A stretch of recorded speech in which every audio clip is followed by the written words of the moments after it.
Section 1 of Stories of Great Composers for Children. Johann Sebastian Bach, The Story of the Boy Who Sang in the Streets, by Thomas Tapper. This is the house in which Johann Sebastian Bach was born. And here there's a photograph of an old-fashioned looking German house with a steeply pointed roof. This house stands in the town of Eisenach in Germany. It looks very much the same today as it did when Sebastian was a little boy. Many people go there to visit this house because the little boy grew to be a famous man. In Eisenach there is a statue of Bach near the palace. In the same town in which Sebastian was born there stands on the top of a hill a very famous castle built many hundreds of years ago. This castle is called the Wartburg. As a boy, little Sebastian used to climb the hill with his friends, and they, no doubt, had a happy time playing about the castle grounds. In one of its great halls, the minstrels of Germany held their song contests. When Sebastian was old enough, he used to travel afoot, just as the minstrels did. His purpose was to go to hear fine organ players. Once, as he sat weary by the roadside, someone threw a herring to him, so that he might eat as he rested. Little Sebastian's father was named Johann Ambrosius Bach. He, too, was a musician, as his people had been for many years. One of these was a miller who played and sang while the corn was grinding. His name was Veit Bach, and his little boy was called Hans, the player, because he, too, loved to play the violin. When Sebastian was 10 years old, his father and mother died, so he went to live with his brother, whose home was a few miles away. Of this brother, Sebastian had music lessons, and he improved so rapidly that he used to beg to be allowed to play the pieces in a big book in the library. But the brother refused him this pleasure. However, little Sebastian was eager to learn all the music he could find, so he used to sit up on moonlight nights and copy these pages while his brother was asleep. But what do you think happened when he had copied everything in that big book?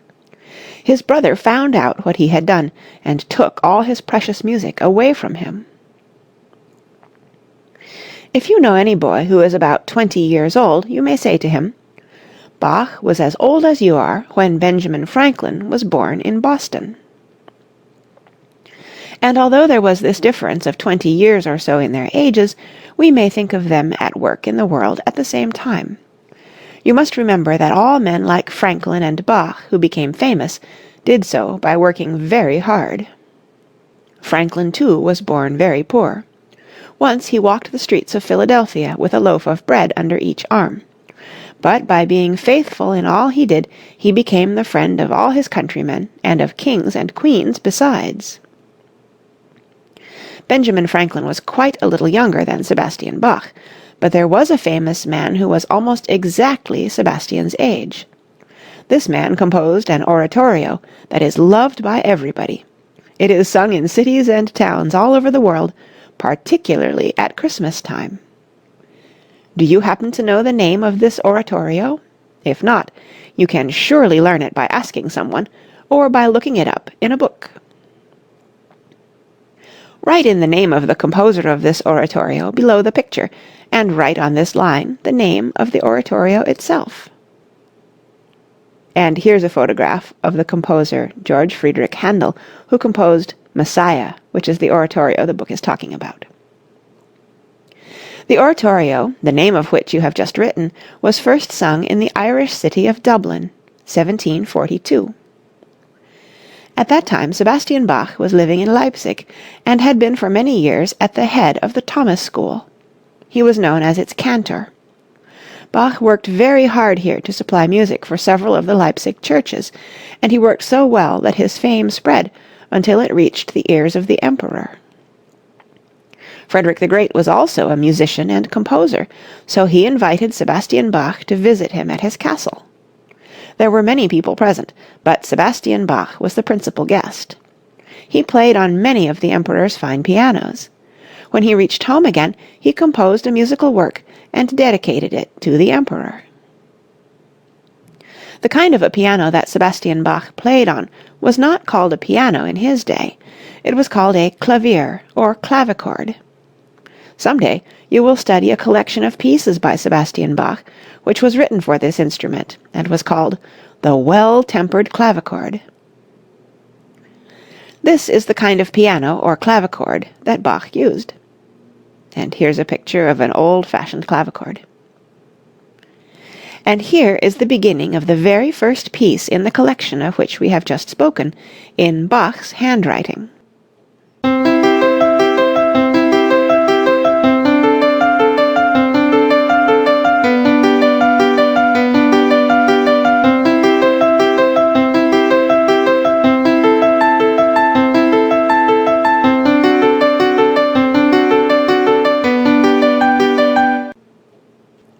Sebastian Bach had a very large family, 20 children altogether. 2 of them studied music faithfully with their father. One was Friedemann, for whom the father wrote a book called Little Preludes. Friedemann's brother, Philipp Emanuel Bach, was a very fine clavichord player. He wrote a book about music and composed many pieces. Sebastian Bach died in 1750. He was 65 years of age. Benjamin Franklin was at that time 44 years old, and George Washington was 18. This is the way Bach wrote his name. And here's a picture of Bach's actual signature. Facts about Sebastian Bach. Read these facts about Sebastian Bach and try to write his story out of them, using your own words. When your story is finished, ask your mother or your teacher to read it. When you have made it as perfect as you can, copy it on pages 14, 15, and 16. 1. Full name, Johann Sebastian Bach. 2. Born 1685, died 1750. 3. As a little boy, he sang in the streets, begging from door to door. 4. His father and mother died when he was 10 years old. 5. He went to live with his brother. 6. He took his first position when he was 17. 7. He used to walk long distances to hear famous organists, one of whom was named Buxtehude. 8. He could play the organ, clavichord, violin, and other stringed instruments. 9. He wrote music for the voice, solo and chorus. 10. And for many different instruments. 11. He never met his fellow countryman, Handel. 12. Bach copied lots of music because printed music was dear in his day. 13. He was cantor of the Thomas School for many years. 14. Once he visited Frederick the Great at Potsdam. 15. For his little son Friedemann, he wrote a book of Little Preludes. Some questions. 1. In what year did Bach die? 2. Name an American who was alive at the same time. 3. What famous castle can be seen from the streets of Eisenach? 4. What other great German composer lived in Bach's time? 5. What instruments could Bach play? 6. For what purpose did Bach travel from place to place as a boy? 7. What was the name of Sebastian's father? 8. Who was Hans the player? 9. Were any of Bach's children musical? 10. What music by Bach have you heard? End of Johann Sebastian Bach, the story of the boy who sang in the streets. Section 2 of Stories of Great Composers for Children. Mozart, the story of a little boy and his sister who gave concerts. The composer whom we call Wolfgang Amadeus Mozart was called Wolferl when he was a little boy. He had a sister, Maria Anna, who was called Nannerl. Nannerl was 5 years older than her brother. She had lessons from her father on a kind of piano called a harpsichord. When Wolf-Errol was 3 years old, he used to listen to Nannerl's playing. He always watched and listened when Papa Mozart gave her a harpsichord lesson. Little as he was, he would often go to the harpsichord and try to pick out tunes with his chubby fingers. His father noticed that Wolf-Errol could remember quite a little of the music that Nannerl was practicing. And here is a picture of Wolf-Errol trying to reach the keys so as to play the melody of his sister's lesson. Here's a picture of a chubby little boy standing on tiptoe to try to reach the keys of a harpsichord. When Wolf-Errol was 4 years old, he began to take lessons. While he practiced, no one ever spoke to him because he was so serious about it. If other children came to play with Nannerl, he would make music for their games and marching, playing in strict time all the while. Father Mozart loved both of his children deeply and often played with them. The violin was the instrument he liked best, and little Mozart had daily lessons in his home. Here we see him playing while his sister sings. In this picture we see Papa Mozart, who was a very fine player on the violin. Wolf-Errol and Nannerl are playing the piano. When Wolf-Errol was nearly 6, his father took him and Nannerl on a concert tour. Everybody wanted to hear them play, and they gave many concerts. Wolf-Errol spent all his boyhood with his music. He went to many places to play, even as far from Salzburg, in Austria, where he was born, as to Paris and London. Everywhere he went, people were happy to see him and his sister, and to hear them play. And they, too, were happy to play, because they loved the music so much. When they reached Vienna, they played for the Emperor and Empress. When Wolf-Errol was presented to the Empress, he jumped up into her lap and kissed her. Wolf-Errol was always busy composing music, but he played games and had a good time just like any other boy. When he was busy with his music, however, he never let his thoughts go to anything else. But we must not go too fast, for we want to see how Wolf-Errol is growing up. Here is his picture when he was 5 years old, and beside it another when he was 8 years old. Do you see his wig and sword? Everybody in Paris wanted to hear Wolf-Errol play when they knew that he had come, so they asked him to read at sight, to play the bass part to a melody, and to accompany a song without seeing the music. People also took great delight in asking him to play on the harpsichord with a cloth stretched over the keyboard so that he could not see the keys. They all went to London to play for the king. The king wanted to see for himself how skillful little Mozart was, so he gave him pieces by Bach and Handel to play at sight. Mozart read them off at once. Here is a fine picture of the Mozart children when they played for the king and the queen. It must have been very fine for a little boy of 7 to play for kings and queens. But Wolf-Errol was not spoiled by it all. He was just a happy-hearted boy all the time. He always made it a rule to put his mind on what he was doing and do it the very best he knew how. It is just as good a rule now as it was when he was alive. It is time now that we learned the birthday of Mozart. If we think of it every year on the 27th of January, it will be easy to remember it. In what year was he born? Here is another picture of Mozart in 1766. How old was he then? Beethoven was born 4 years afterward. When anyone is always busy at one thing, he soon gets a lot done. As Wolf-Errol grew and kept on writing music all the time, he made a great many pieces. Some were short, like a song. Others were long, like an opera. He wrote for the piano, the violin, and the voice, and he composed operas, symphonies, and ever so many other kinds of music. Mozart liked to be alone when he was working upon his compositions. He used to go to a little house on the edge of Vienna and lock himself in. The people of the city of Salzburg, in Austria, took this house long after Mozart's death and moved it to a park where all may go to see it, just as we in America go to see the houses of William Penn, Lincoln, and Washington. Can you remember, without turning back, the year in which Mozart was born?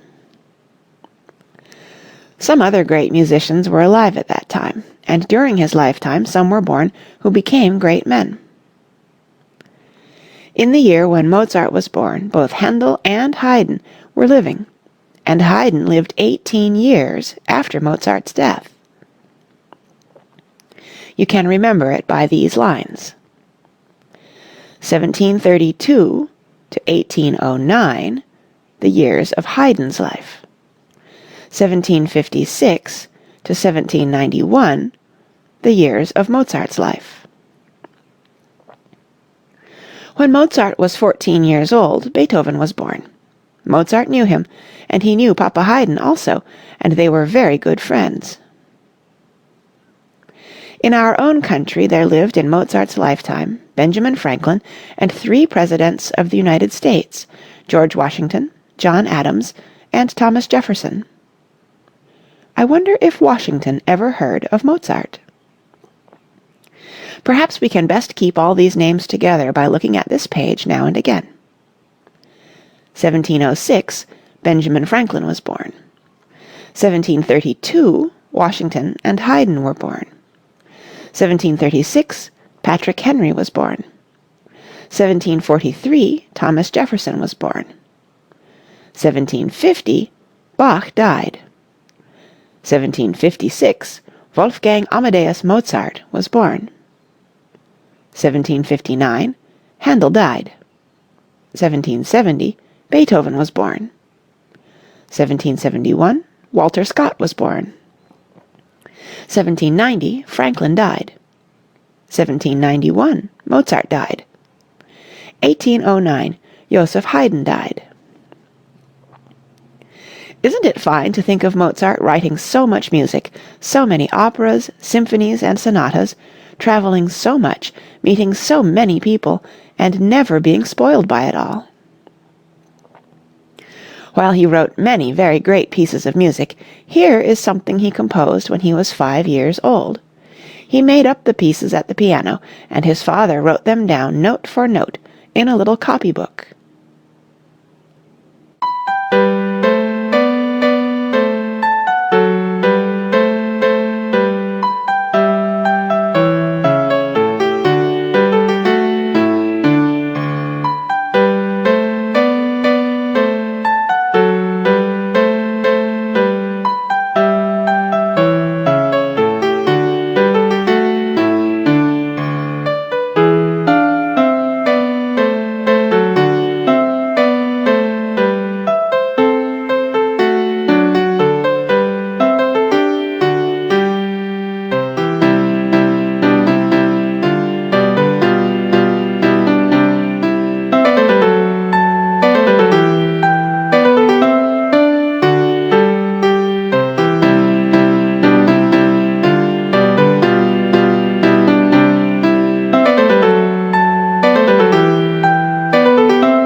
Facts about Mozart.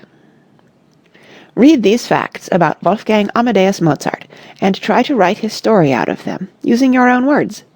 When your story is finished, ask your mother or your teacher to read it. When you have made it, copy it on pages 14, 15, and 16. 1. Full name, Wolfgang Amadeus Mozart. 2. Born January 27, 1756. Died December 5th, 1791. 3. The sister's name was Maria Anna. 4. Maria Anna was 5 years older than Wolfgang. 5. The pet names of the children were Wolferl and Nannerl. 6. Little Mozart loved to hear his sister play. 7. He started to study when he was 4.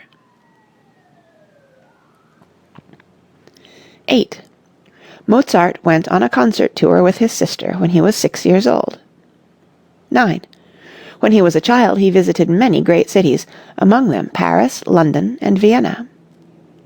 10. Handel and Haydn were living when Mozart was born.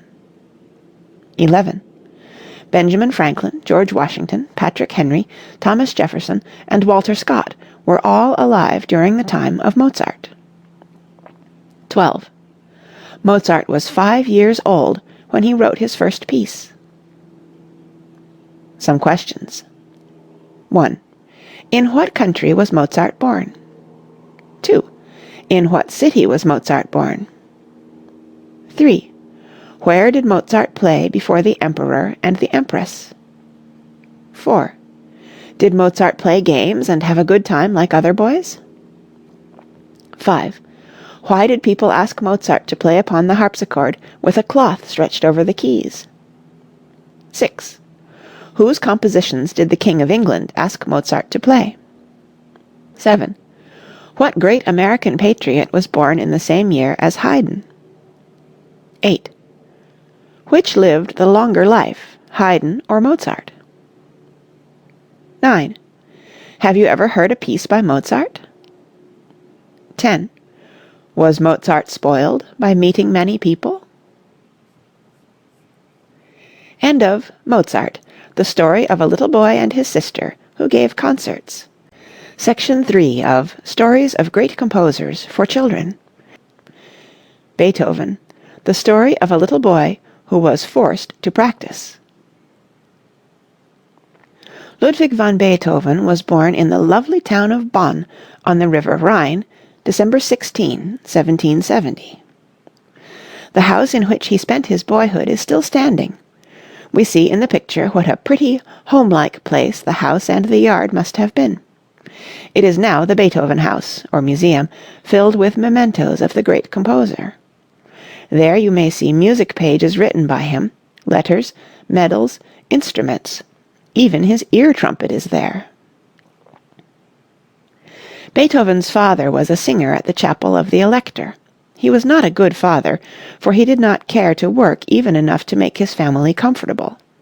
But the mother loved her boy with all her heart, as we shall see. Ludwig was only 4 years old when he began to study music. Like children of today, he shed many a tear over the first lessons. In the beginning, his father taught him piano and violin, and forced him to practice. At school he learned, just as we do today, reading, writing, arithmetic, and, later on, Latin. Never again after 13 did Ludwig go to school, for he had to work and earn his living.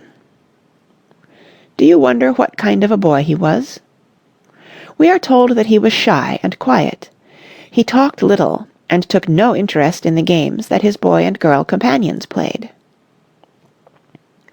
While Ludwig was in school, he played at a concert for the first time. He was then 8 years old. 2 years later he had composed quite a number of pieces. One of these was printed. It was called Variations on Dressler's March. On the title page of this piece it said, Variations on Dressler's March, composed by a young amateur, Louis van Beethoven, aged 10 years, 1780. Then the little boy studied with a teacher named Christian Gottlob Neef, who took real interest in him. Neef did not, as was said of Beethoven's father, punish the little boy severely to keep him at his practice, hour after hour. Often when Neef had to travel, Ludwig took his teacher's place as organist at the court. Then with the organ lessons there were other lessons in harmony. So rapidly did the boy improve that his teacher said one day, "If he goes on as he has begun, he will some day be a second Mozart." Our young hero of 13 was surely busy every hour of the day. He played in an orchestra as accompanist. He gave lessons, played the organ in church, studied the violin, and kept up his work in composition. He always kept a notebook for musical ideas. Most every child in these days has more and better opportunities than had the great Beethoven when he was a child. Here is a picture of the funny old organ in the Minorite church of Bonn, upon which Beethoven played when he was a little boy. Look at the funny stops at the top and compare it with the best organ in your own town. This is little better than a toy beside our fine organs of today, yet it was the best that Beethoven had to practice upon. When Neef said that he would probably be a second Mozart, the words filled Ludwig with a great desire. On his 16th birthday, what do you think happened? Why, he set out from Bonn to Vienna, where Mozart lived. But scarcely had he begun to feel at home in Vienna when news came to him that his mother was ill. She had always been a good mother, kind of heart, great of hope for her little boy, and probably she sympathized with the hard lot that made him have to work so early in life. When he learned of her sickness, he hastened to Bonn. "Who was happier," he said to one of his friends, "than I, so long as I was able to speak the sweet name of mother, and know that she heard me?" Vienna had given him a wonderful happiness. He met Mozart and had some lessons from him in composition. When he played for the great master, Mozart tiptoed from the room and said softly to those present, "Pray heed to this boy. He will surely make a noise in the world some day." After his mother's death he determined that he would remain there. And it was not until he talked with Yosef Haydn, who stopped at Bonn on his way to London, that he decided once more to journey to Vienna. Beethoven was 22 years old at the time he met Papa Haydn. Beethoven showed the master some of his compositions. Haydn urged him to go at once to Vienna, promising to give him lessons in composition on his return from London. Everywhere in Vienna Beethoven was a welcome guest. He was proud, but in the right way, very honest, always straightforward and independent. But like his mother, he was warm-hearted and as true as could be. There was nothing in his nature that was mean or cruel or wrong in any way. He took pride in his talent and worked hard to perfect himself in it. Here is what Beethoven's handwriting looked like.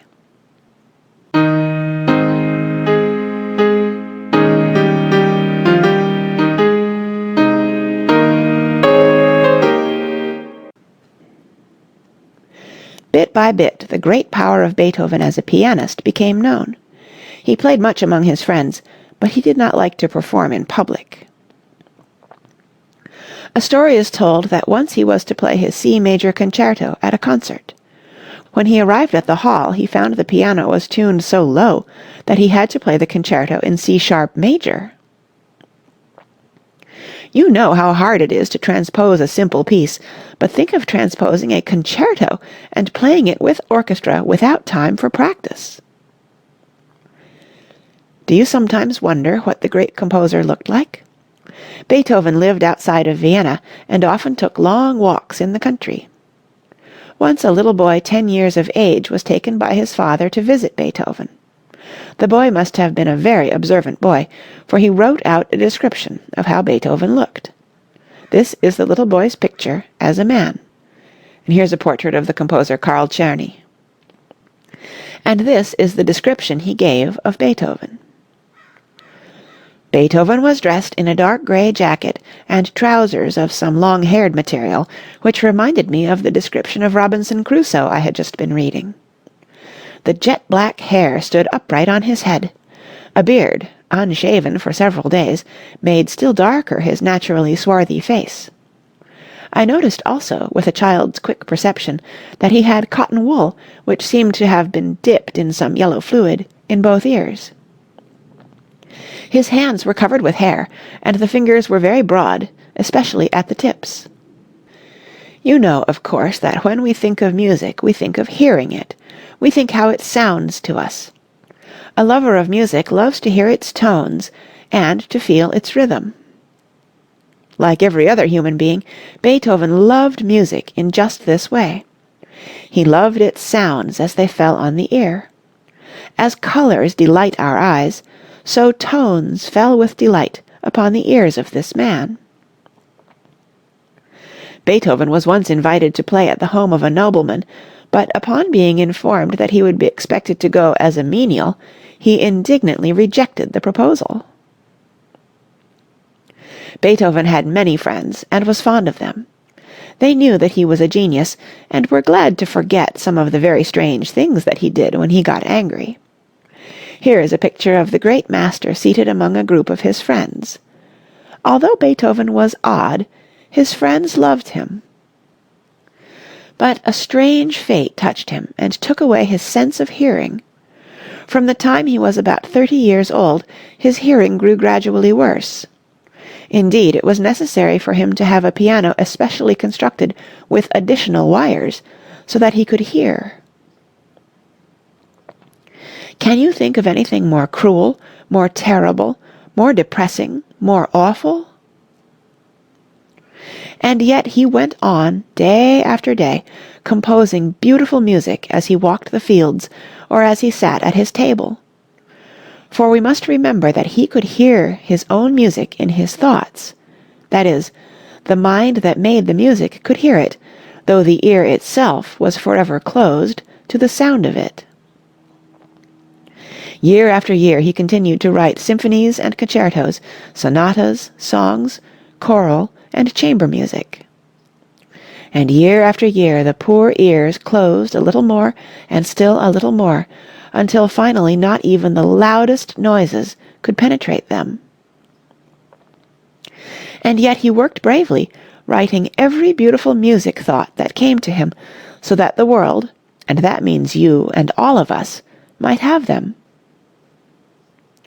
When Beethoven was dying in 1827, Schubert called upon him, and remained with him for some time. Some facts about Beethoven. Read these facts about Ludwig van Beethoven, and try to write his story out of them, using your own words. When your story is finished, ask your mother or your teacher to read it. When you have made it as perfect as you can, copy it on pages 15 and 16. 1. The composer's full name was Ludwig van Beethoven. 2.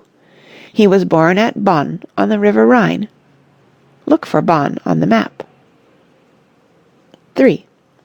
His birthday is December 16th, and his birth year was 1770. 4. The Beethoven House is now a museum. 5. Beethoven's father was a singer. 6. Ludwig began to study music at the age of 4. 7.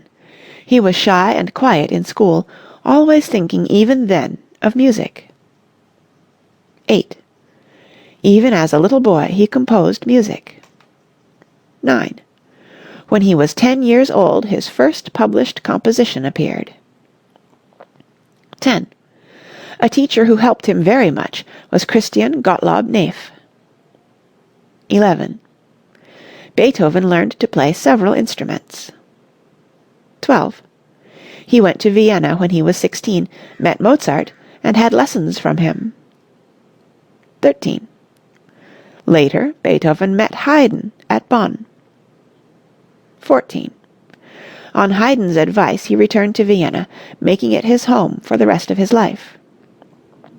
15. Carl Czerny once called on Beethoven and wrote a fine description of him. 16. At about 30, Beethoven became deaf. 17.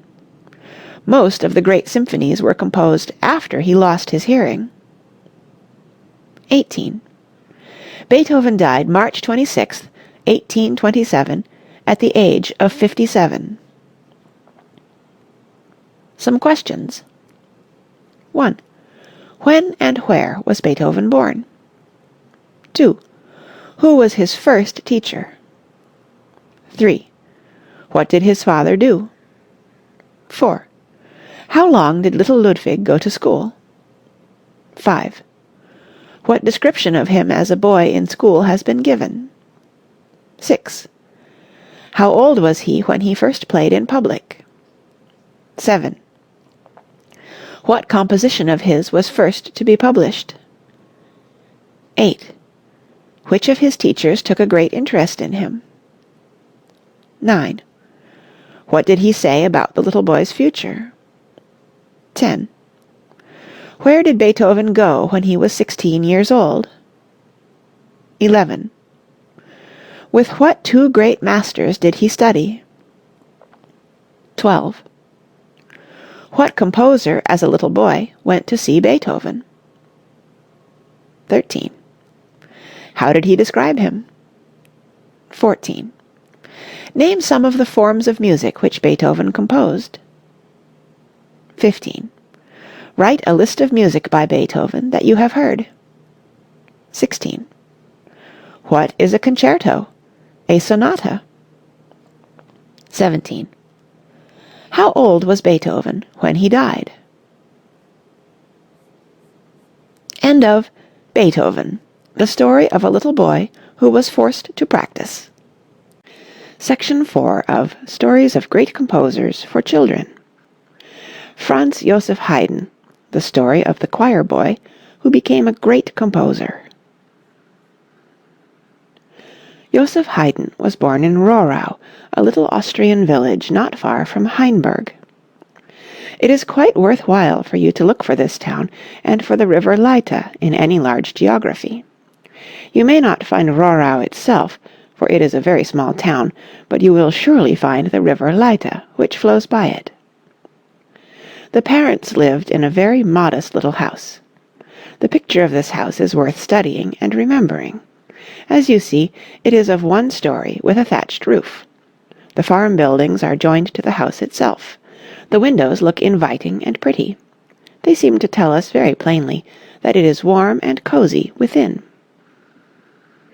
It will be easy for you to remember the year in which Josef Haydn was born, because you have already learned in school that our president, George Washington, whose picture should be inserted here, was born in the same year, 1732. This president's birthday was in what month? What day of the month? Josef Haydn was born on March 31st of the same year. He used to say that he was born in the night between March 31st and April 1st. Washington's father died in the year when he and Josef Haydn were 10 years old. This is a picture of Washington, as a man, bidding his mother goodbye before leaving for a war. Little Josef Haydn's father and mother were poor, but they loved cleanliness and system. They feared God, worked hard, and loved music. Josef's father used to sing in a clear tenor voice, accompanying himself on the harp. At home, little Josef was called Zepperl. When the child was old enough, he, too, began to sing. He quite surprised everyone by his sweet voice. In the neighboring town of Hainburg there lived a schoolmaster named Frank, who used to visit the Haydns and play the violin. Zepperl used to watch him very closely, and one day he, too, began to play the violin while his father and mother were singing. But he had no real violin, of course, so he had to play on a make-believe one of 2 sticks. But he sang in tune and kept time with his wooden bow. One day the schoolmaster chanced to come up the street while the little boy was playing his make-believe music. Watching him closely, he saw that he was really fond of music. Then Cousin Frank, as they called him, had a long talk with Zepperl's father and mother. After a while it was agreed that the little boy should go to Hainburg, the place you found on the map, and there become a pupil of the schoolmaster. They worked hard at the school in those days. Once, when Haydn was an old man, he said, "I shall be grateful to that man," the schoolmaster, "as long as I live, for keeping me so hard at work, but I used to get more floggings than food." When he was 6 years old, Zepperl could stand up like a man and sing masses in the church choir, besides playing a little on the piano and the violin. It once happened that a drummer was needed in a procession in Hainburg. Frank called Zepperl and showed him how to make the stroke. But the boy was so small that someone had to carry the drum for him, Sepperl following up and beating it as he had been taught. Haydn was very fond of playing the drums, and even as a boy tried to learn how to play right. But Yosef Haydn was to do other things. One day a man from Vienna visited the pastor of the Hainburg church. He heard the little boy sing and liked his voice so much that he invited him to become a chorister in the huge church of St. Stephen. He was 8 years old when he arrived in the great city of Vienna, still a little farther away from home than he was at Hainburg. There was much else to do in the great church besides singing in the choir. There were music studies, of course, in singing, violin, and piano playing, but there were also school studies to be learned every day. These were religion, Latin, writing, and arithmetic. But one must not think that because Sepperl was a busy musician, he did not love fun like other boys of 8. One day the choristers sang at the royal palace at Schönbrunn, just outside of Vienna. The scaffolding was still standing about the building, and Josef climbed to the top. The Empress Maria Theresa caught him at this mischief, and gave an order that blockhead should have a good spanking. 5 years after Yosef Haydn entered St. Stephen's, his brother Michael joined the choir. It was just at that time that Josef's voice began to change. One day, when the Empress heard him, she said his voice sounded more like a rooster's crowing than anything else. The choirmaster, taking the hint, prepared to dismiss him. But before Josef said good-bye to his schoolmates, his spirit of fun bubbled over again. Someone had left a pair of new scissors where he found them. What should he cut with them? Ah, he knew. He would cut off the pigtail of one of the choir boys. And he did. Yosef Haydn was never lazy. His father and mother had taught him to love work. He was industrious, happy-hearted, and made friends easily. People loved him, and he began to meet those who could help him. One of these was the great poet, Metastasio. Another was the singing master, Nicholas Porpora, who taught him music composition, in return for which the boy brushed the master's clothes, polished his boots, did anything and everything, even to running errands. And all because he was so anxious to be taught how to compose music. Then soon afterward Haydn met Gluck, the opera composer, and another time Wolfgang Mozart and his father Leopold Mozart. So you see he was getting on famously. One day he was invited to become music director, or Vice-Kapellmeister, as it was called, in the family of a great man who was known as Prince Paul Anton Esterházy. Haydn's position in the Esterházy home gave him just the opportunity he wanted. There was an orchestra, and for it he composed all sorts of music. When the band was to play for the prince's family and its guests, Haydn and the players were required to wear white stockings and white collars and a pigtail or tie wig. If you could have watched him conduct the players, you would have seen a very short man with short legs, his face pitted with the marks of smallpox. His nose was large, his eyes grey, but of the kindest expression. And here's a picture which shows exactly how the good-natured sort of fellow looked. A butcher in the town where Josef was living wanted to celebrate his daughter's marriage with fitting music, and was bold enough to ask Josef to compose a minuet for the occasion. Josef good-naturedly consented, and wrote the Oxen Minuet, and made the butcher and his daughter very happy. People say that soon after the wedding the butcher appeared at Josef's door, leading an ox all decorated with ribbons and with gilded horns. For many years Haydn remained in the peace and quiet of the Esterházy family life. But nevertheless his good work was heard of in distant places. He received many invitations to travel to foreign countries. One of these he accepted. He went to England, twice in fact. The night before he left Vienna, he and Mozart dined together. "Do not go on such a long journey," Mozart begged of him. "You are too old, and you do not know languages enough to travel through so many countries." "But," said Haydn, "I know one language that is understood everywhere, the language of music." Mozart said farewell to his old friend. They never met again. On the way north, along the Rhine, Haydn met Beethoven at Bonn, and it was arranged that Beethoven should study with Haydn on his return to Vienna. When the traveller reached Calais, he took the boat to Dover, in England. He was so enchanted by the sight of the sea that he sat on deck all the way to watch it.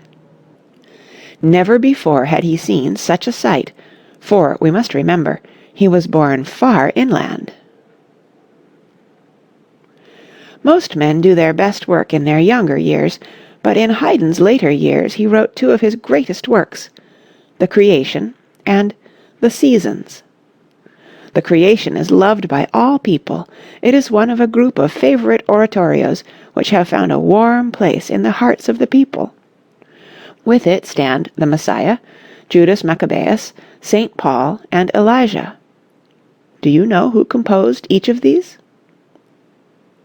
After the English journeys, Haydn lived quietly in Vienna, in what is now known as the Haydn House. Should you ever go to Vienna, you will be welcomed there by the caretaker, who will show you the rooms in which Haydn lived. One day toward the end of his life, he asked his servant to carry him to the piano. While the members of his household stood near him, he played 3 times, very solemnly, the Emperor's Song.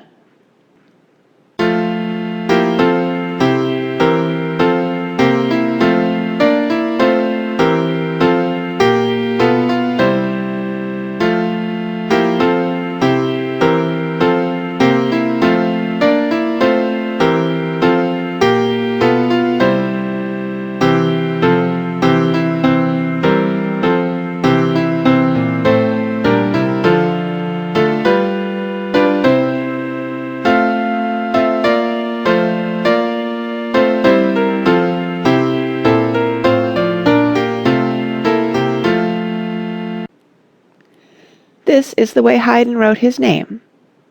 And here's a picture of Haydn's signature. Facts about Franz Josef Haydn.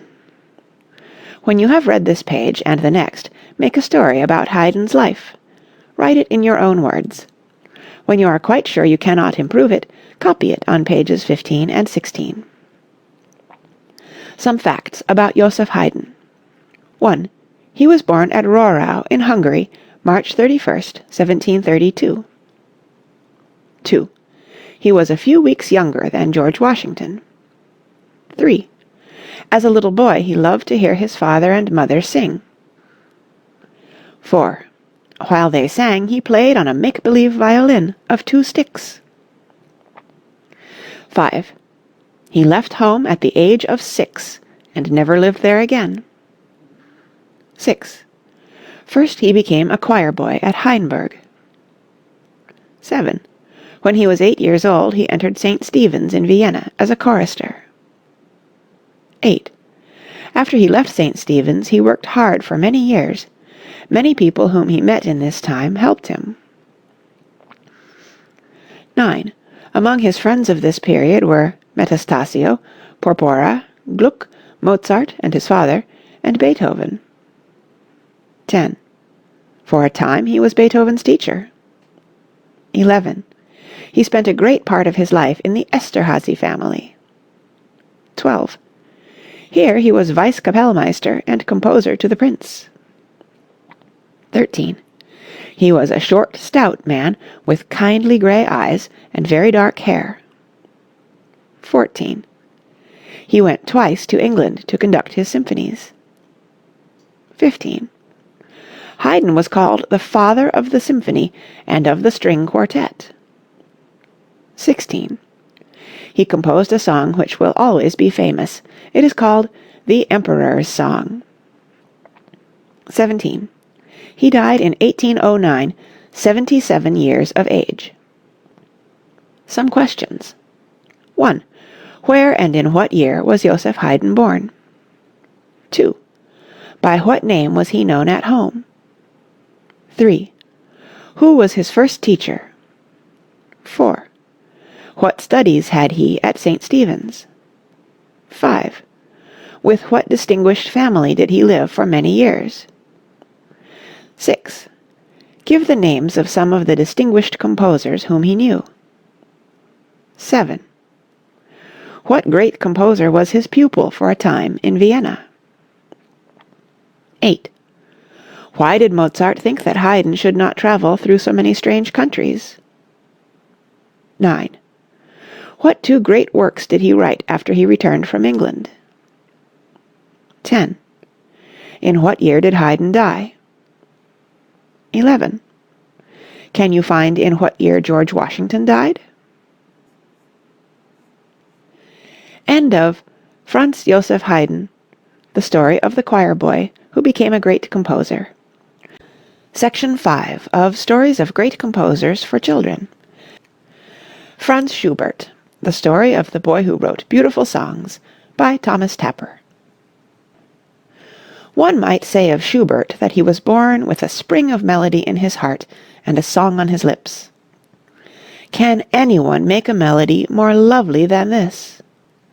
This melody is from Schubert's song, Trout.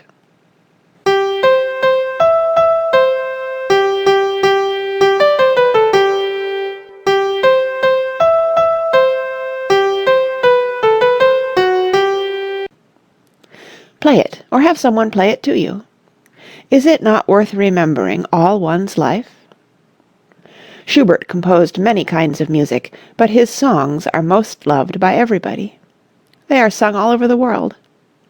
And just because he never let a song come from his lips that did not first come from his heart. Is not this a jolly one?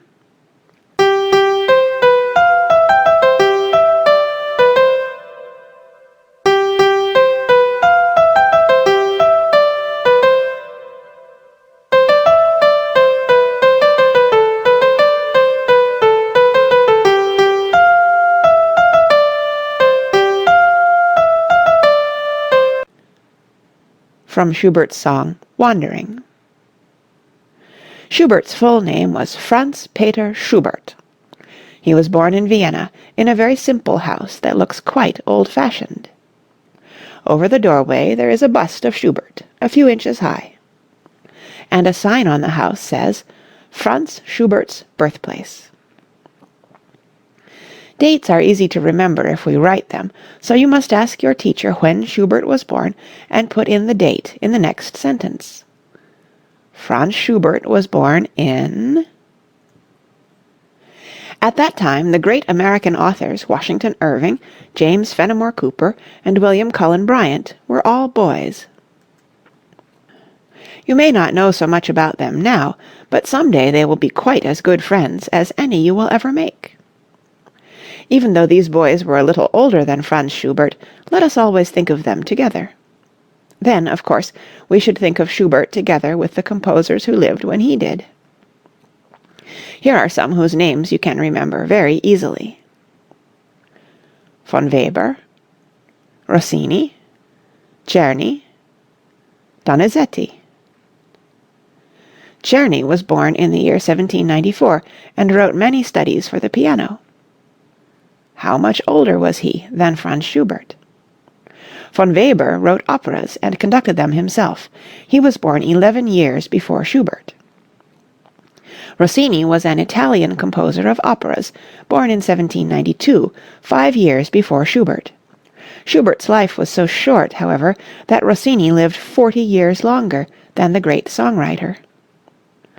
Donizetti was an Italian opera composer. One of his well-known operas was Lucia di Lammermoor. He was born in 1797, just as Schubert was. Franz's father was a schoolmaster, and so was Franz himself, for 3 years. He taught the little children of Vienna their ABCs and how to do sums. Of course, he helped them to learn to read. Sometimes we find it quite hard to take one piano lesson or violin lesson a week. But from the time when Franz Schubert was a very little boy, he had lessons every week for violin, voice, and piano.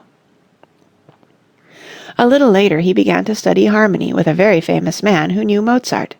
His name was Antonio Salieri. With so many lessons, and with schoolwork just as we have it, Franz must have been a very busy boy. He was quite poor, and often very hungry, but in spite of that he was always good-natured and full of fun. At 11 years of age he became a singer at the chapel of the Emperor. It was here that Salieri was director. Franz sang in the choir until he was nearly 17. Then he became a schoolmaster, because, of course, he had to earn his living. Wherever he was, Franz was thinking music and composing it. Once he wrote a song called the Serenade at a table outside an inn. An artist has made a picture of this. And here's a picture of Schubert sitting at a table composing his song. Once Schubert was seen by his boyhood friends busily writing a new song. So quick did he write that the ink was hardly dry on one sheet before the next one was done. He was writing the music to a beautiful fairy poem by the great German poet Goethe. The poem is called The Errol King, and tells how the fairy Errol King chases a father who is rushing on horseback with his dying child in his arms. Finally, just as the father reaches his courtyard, the child dies. It is a beautiful song sung by the greatest singers. Goethe, the great poet, is not known to have met Schubert. He paid little attention to his music. Here is his picture. And here's a picture of Johann Wolfgang Goethe. Sometime you will learn about Yosef Haydn, who died in Vienna when little Franz was 12 years old. Papa Haydn, as he was called, was music master in a famous family called the Esterházys. Let us put a picture of Yosef Haydn here, just to remember that he was an old man of 77, when little Franz was a boy of 12. Well, Franz Schubert also lived for a time with the Esterházy family. He was piano teacher to the children of Count Johann. Franz was then 21 years old. In what year was he 21? A good friend of Schubert's was Michael Vogel. He was a famous singer who did all he could to make Schubert's songs known. They took little vacation trips together and were good companions. When you read more about this singer's friendship for Franz Schubert, you will like him for being so kind to one who had very little pleasure in life. He looks like a good friend even in a picture. Do you not think so? Once, when Schubert and Vogel were enjoying a vacation tour in the mountains, Franz read Scott's Lady of the Lake, which was printed in the year 1810, when Schubert was 13 years old. Schubert set some of this poem to music, a fact you will remember when you read it in school. Perhaps you could remember at the same time that Scott was a little older than Schubert and just 1 year younger than Beethoven. Beethoven lived in Vienna at that time, and Schubert with 2 friends went to see him. Beethoven was very deaf, and those who met him had to write down what they wanted to say with a large pencil, such as is used by carpenters. Schubert was so modest and nervous upon meeting the great master that he could not even write his replies. Here is the picture of the way Beethoven looked as he walked down the street in those days. Once when Schubert was very ill, a friend sent him some books to read. They were The Last of the Mohicans, The Spy, The Pilot, and The Pioneer.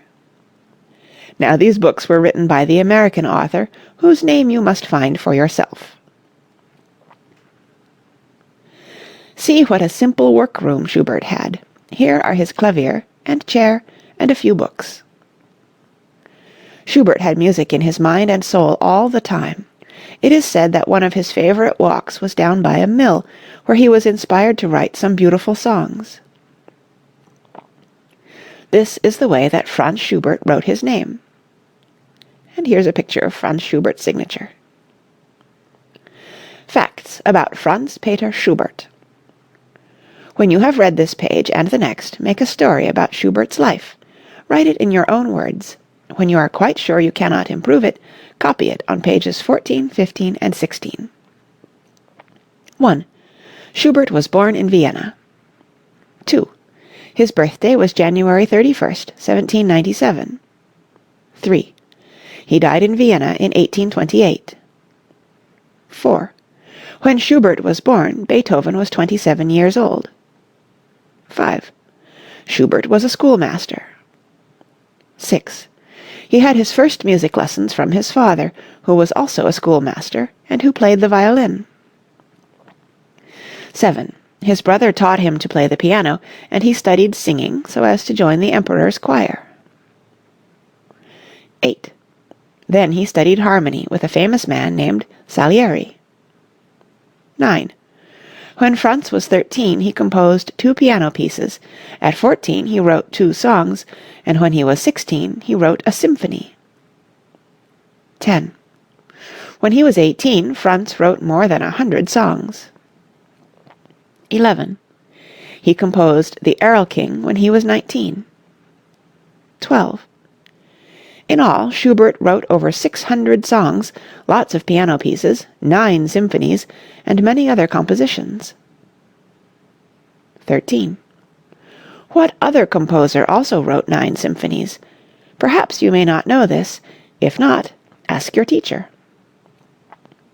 14. Schubert made many good friends. 15. With them and his music he found all his happiness. 16. Once when he was very ill, he read some books by an American author. Do you remember the author's name? 17. Do you remember the name of any one of the books? 18. One of Schubert's most beautiful symphonies was called The Unfinished because he did not live to complete it. 10 questions about Schubert. 1. Where was Schubert born? 2. When was Schubert born? 3. Name 2 American authors who were boys when Schubert was born. 4. Name 2 composers who lived at the same time. 5. What was the father of Franz Schubert? 6. Who taught Schubert harmony? 7. Give the name of a famous song by Schubert. 8. What famous musician died in Vienna when Schubert was 12 years old? 9. Who was the noted singer who helped to make Schubert's songs famous? 10. When did Schubert die? End of Franz Schubert, the story of the boy who wrote beautiful songs. Section 6 of Stories of Great Composers for Children. Handel, the story of a little boy who practiced in an attic, by Thomas Tapper.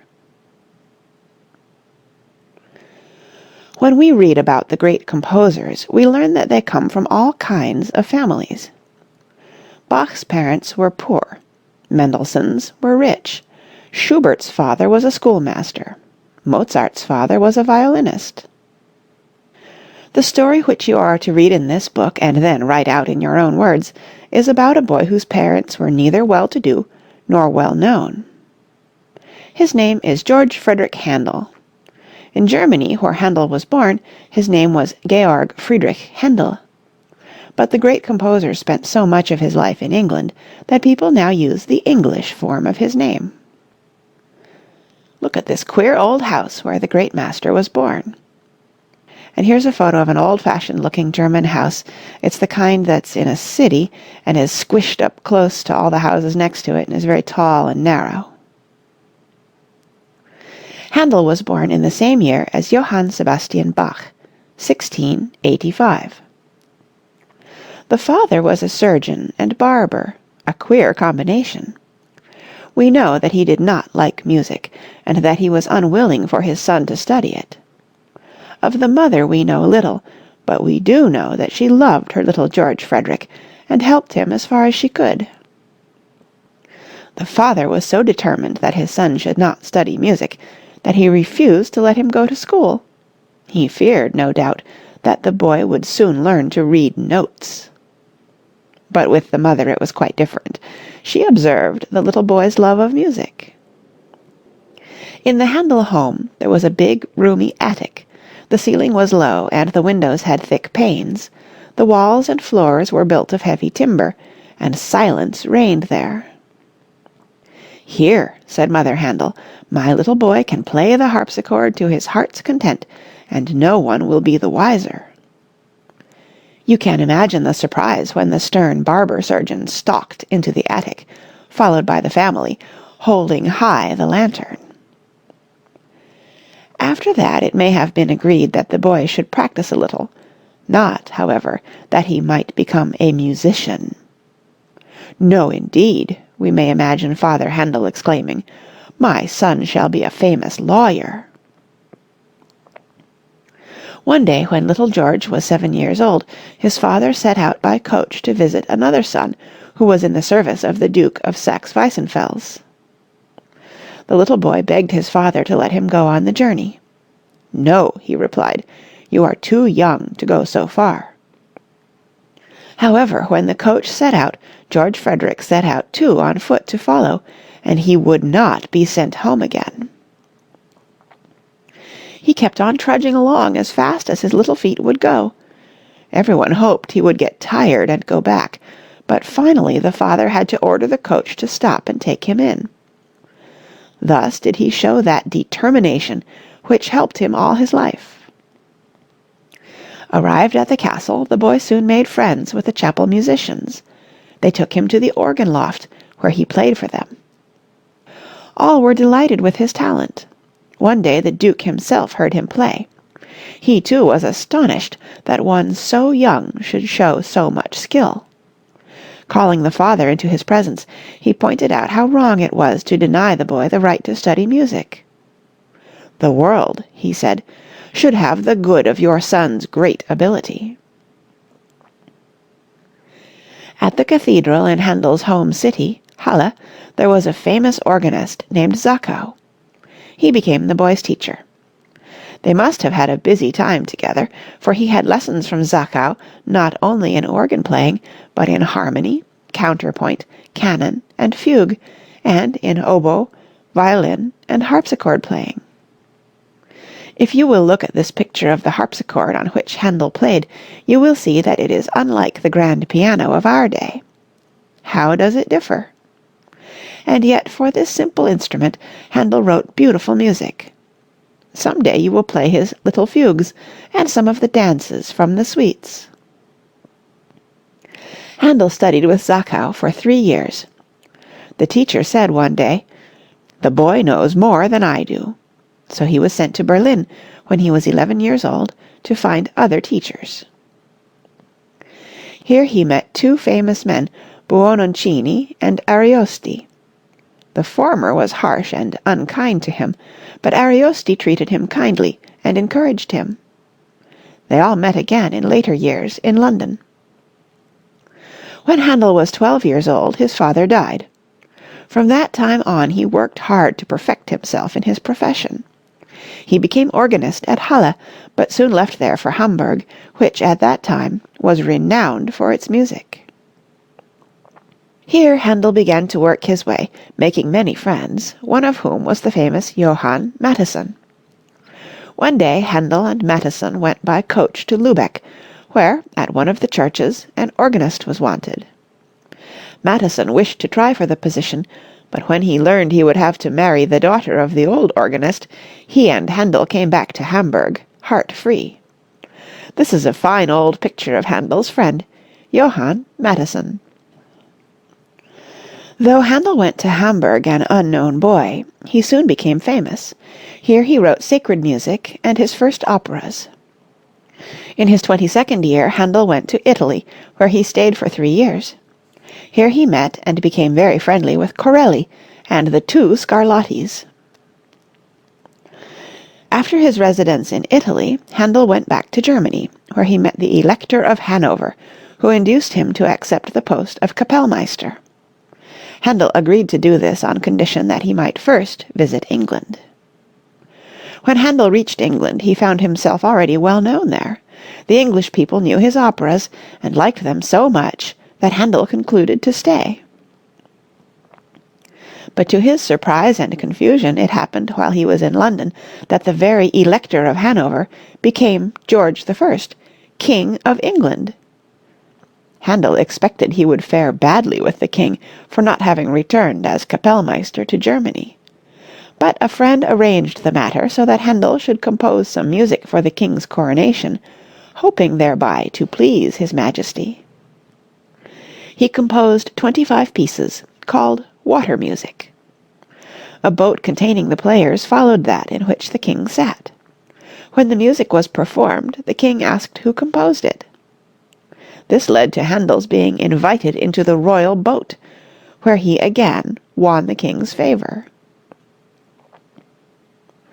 Handel greatly wished to give opera in London and devote his time to it as a composer. For many years the writing and staging of operas took all of Handel's time and thought, but he was not destined to make it a true success. Handel was a very fine performer at the keyboard. Once again Handel visited his native land.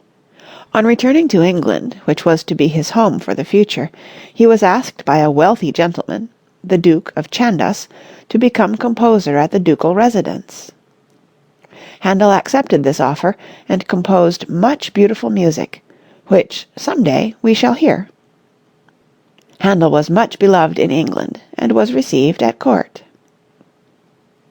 He had tried hard to please the English public as an opera composer, and the disappointment of his failure caused him a severe illness from which he suffered greatly. He lived to write some of the most lovely music the world possesses. Perhaps the most famous of all his oratorios is the Messiah. When this was sung for the first time in London, the king and all present rose at the words, "For the Lord God omnipotent reigneth." Thus came the custom of rising at the singing of the Hallelujah chorus. Handel loved England and became a naturalized British subject. He had a house in London, which in those days must have been considered a very fine one. He was very fond of gathering bodies of musicians together. Here he is in a familiar group. And here's a picture of a whole gang of musicians all hanging out together. A great lover of children, Handel once conducted the Messiah for the benefit of a hospital for little children, to which he gave large sums. Toward the end of his life he became blind. Someone had to lead him to the organ loft where, with his wonderful skill, he could still charm and delight. The last appearance that Handel made in public was to conduct the Messiah. A few days later, on Good Friday, April 13th, 1759, he passed away.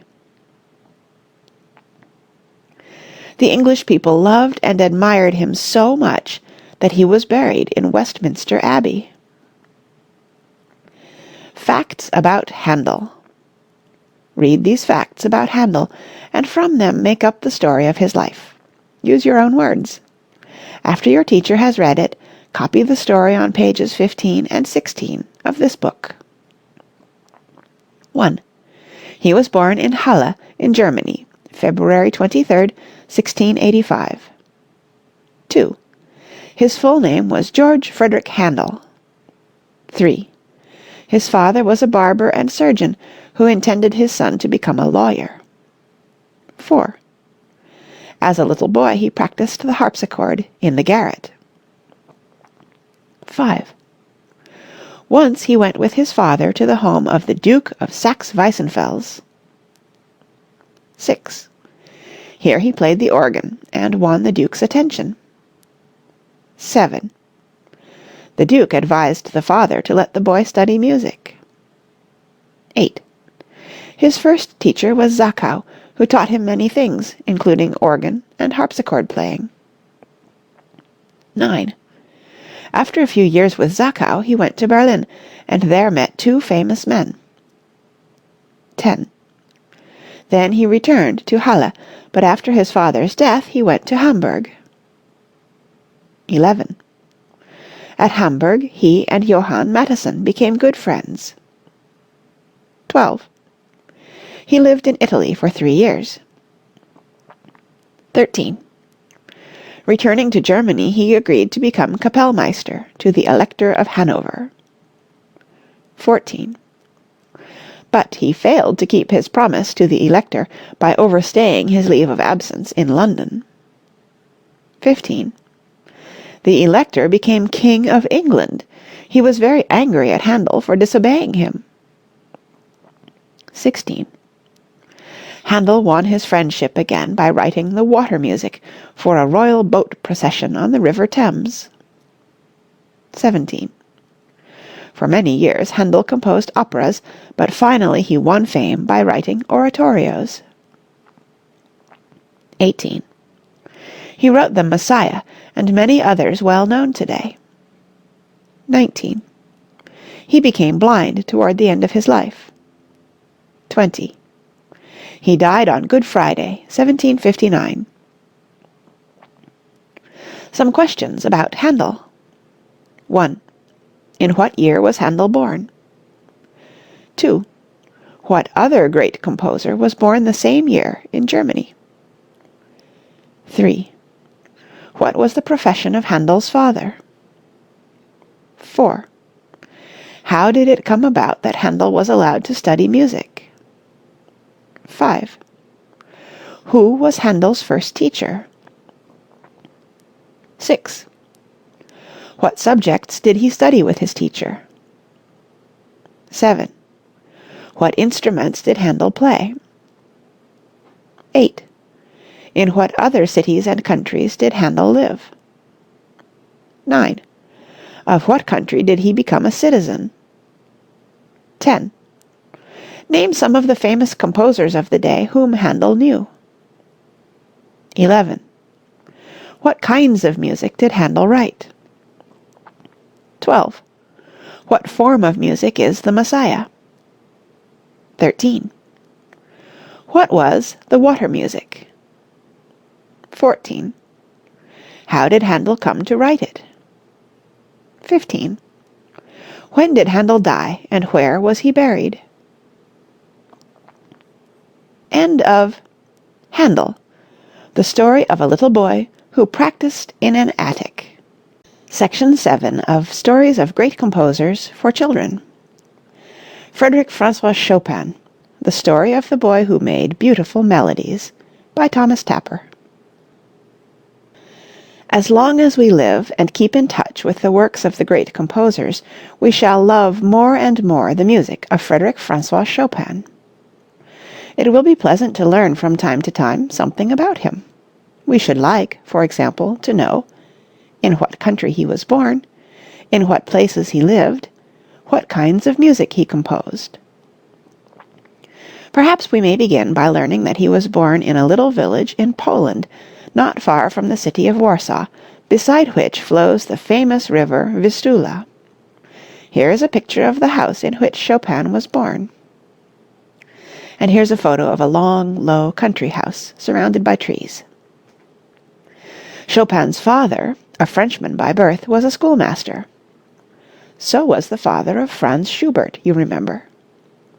The boy's mother was a native of Poland. From the time when he was a little boy, the future great composer loved his mother's country and the people just as much as he loved the dear mother herself. The father knew that his little son was musical, so he took the greatest care to have him taught by the best teachers. He watched over him quite as Leopold Mozart watched the progress of Wolferl, and as Mendelssohn's mother guided Felix and Fanny in their first music lessons. Mendelssohn and Chopin were indeed very nearly the same age. Mendelssohn was born in February 1809, and Chopin was born the 1st of March in the same year. Let us keep their names together in our memory for the future. Mendelssohn died 2 years before the death of Chopin. Both of these great composers kept busily at their work until the last year of their lives, although neither of them was very strong. Here is a picture of little Chopin playing for a group of boyhood friends. Chopin was only 9 years old when he first played in public. It is said that he created quite a sensation. But like all those who know that talent is something to be worked for, he did not stop studying just because his playing was pleasing to other people. In fact, it was just on that account that he began to work all the harder. Then there came a great change. He left his home and went to Paris, where he lived for the rest of his life. Even though he was but a youth of 21, he had already composed 2 concertos for the piano. These he had played in public to the great delight of all who heard him, but especially of his countrymen. You see, Chopin's going to Paris was a strange journey. The boy was leaving his mother's country and going to the land of his father. Like Yosef Haydn, who went away at the age of 6, Chopin never lived at home again. But he did not reach Paris a stranger. The world of music had heard of him, and some of its great ones welcomed his coming. Let us always think of these men who knew each other well as a family. Liszt was a great pianist.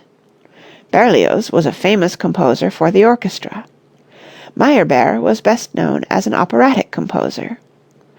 Heine was a great poet whose verses were set to music by many song composers. Berlioz was the only one of the group who was born in France. During his boyhood, Chopin played much in public, journeying to some of the great cities of Europe, among them Vienna, Berlin, and Munich. Therefore, when he played in Paris, it was as an artist. Here, as at home, he charmed everyone by the beauty of his music and the loveliness of his touch. He possessed the true piano hand. It was somewhat narrow, the fingers were long and tapering. It seemed at once strong and vigorous, yet delicate and sensitive. Indeed, Chopin's music is of just these qualities. It is strong in its nobility, delicate in its sentiment. One would think that to arrive in Paris and to be welcomed by the great ones would make everything easy. But it was not so for Chopin. Only a few people were present at his first concert, and for quite a while he had no pupils. Indeed, it was all so discouraging that he made up his mind to return to his beloved Poland. His friend Franz Liszt begged him not to go. Others, too, urged him to stay in Paris. One friend, who met him in the street as he was about to leave, advised him, as did the others, to stay in Paris. But no, he was going home. "But," said this friend, "first come with me to visit a true lover of music." So Chopin went with him to the house of Baron Rothschild. Here he played, so charming the company with his music that ever so many of them begged him for the privilege of lessons. And so, all in a moment, his troubles blew away, as troubles often do. Here is a picture of Chopin playing in the home of a prince. Do you wonder what kind of a man the little Polish boy became after he found success in Paris? One person said about him, "Chopin talks little and rarely about music, but when he does speak of music, one must listen to him." Another said, "He is reserved and quiet, especially among strangers, but among his friends he is witty and full of sly humor." But his thoughts were not for words. They did not weave the pretty phrases of idle talk. They were busy making nocturnes, waltzes, mazurkas, impromptus, and many other kinds of music that we shall learn to love as we hear them. Music was Chopin's true speech. The world soon learned to love what he said in it, and it always will love it. See how beautifully he wrote his music.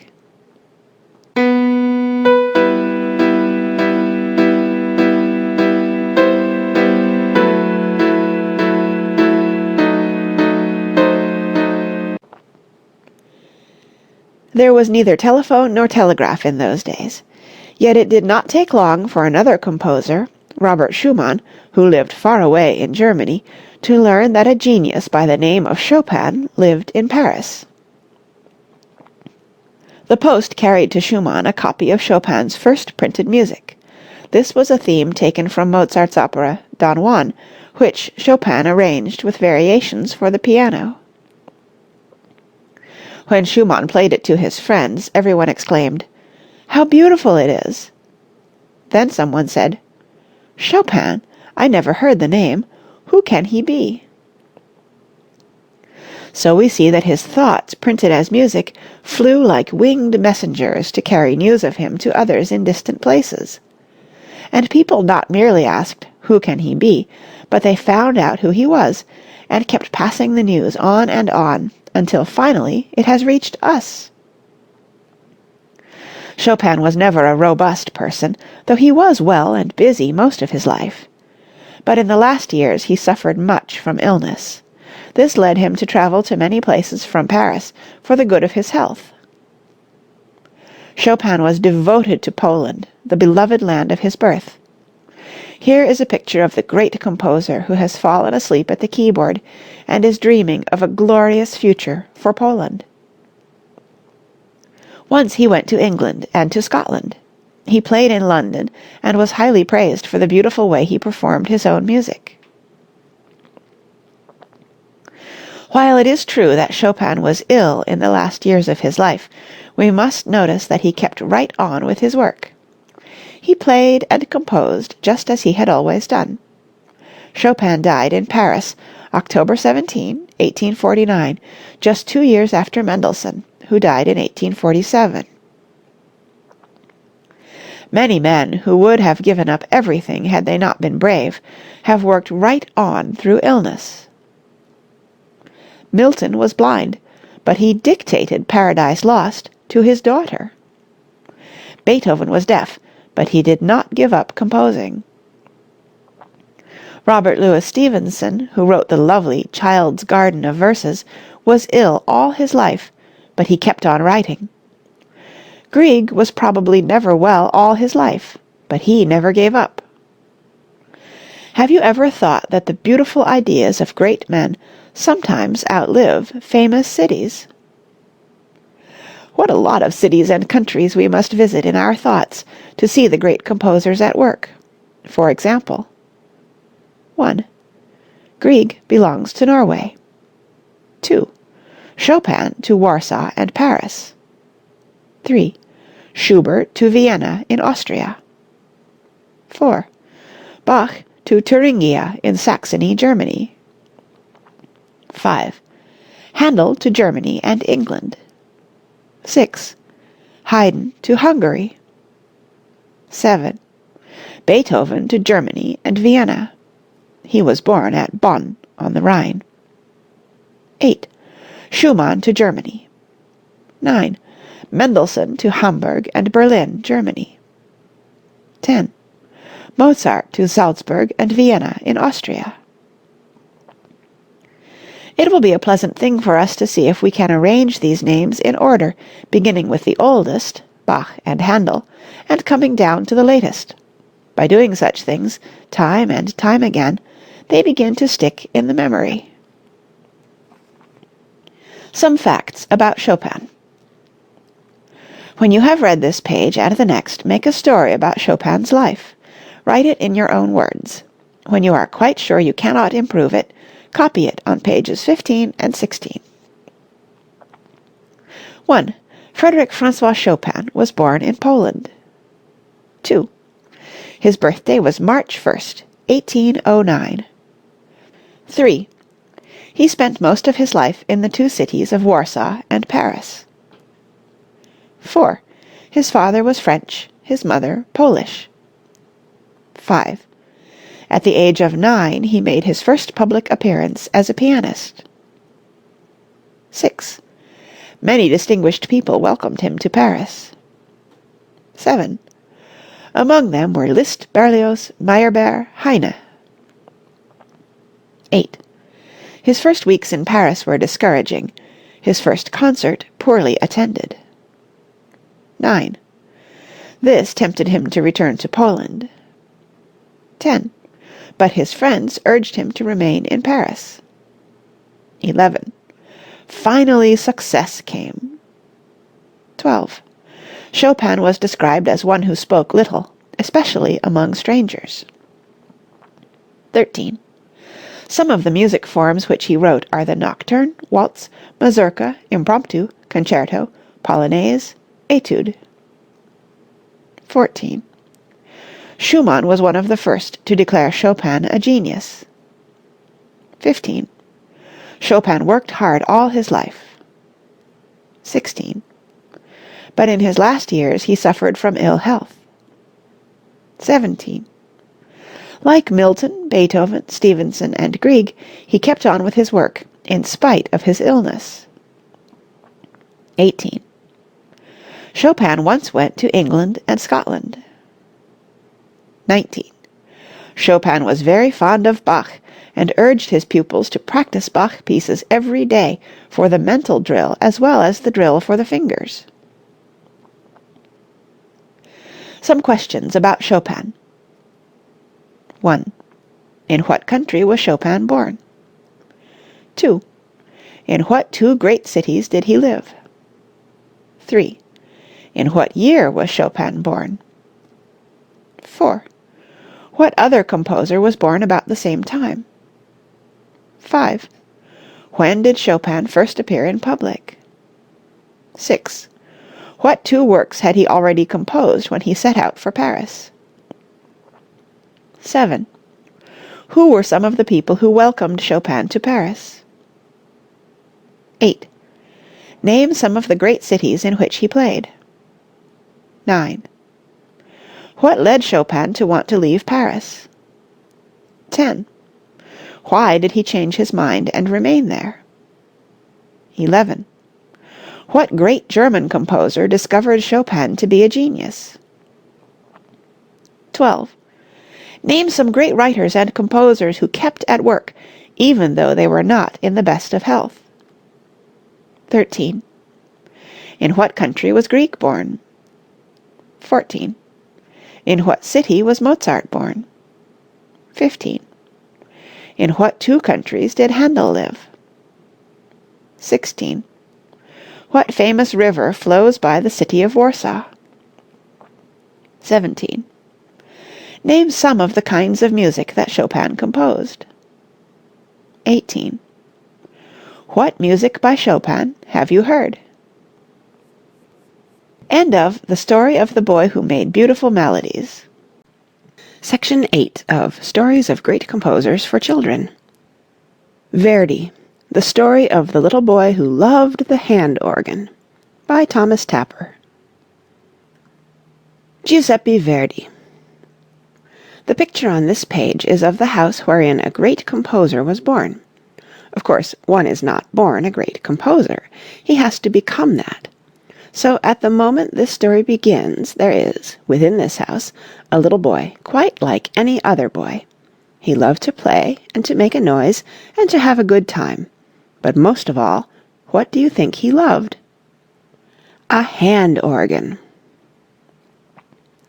Whenever the organ man came into the village of Roncole in Italy, where Verdi was born, October 10th, 1813, he could not be kept indoors, but he followed the wonderful organ and the wonderful man who played it all day long, as happy as he could be.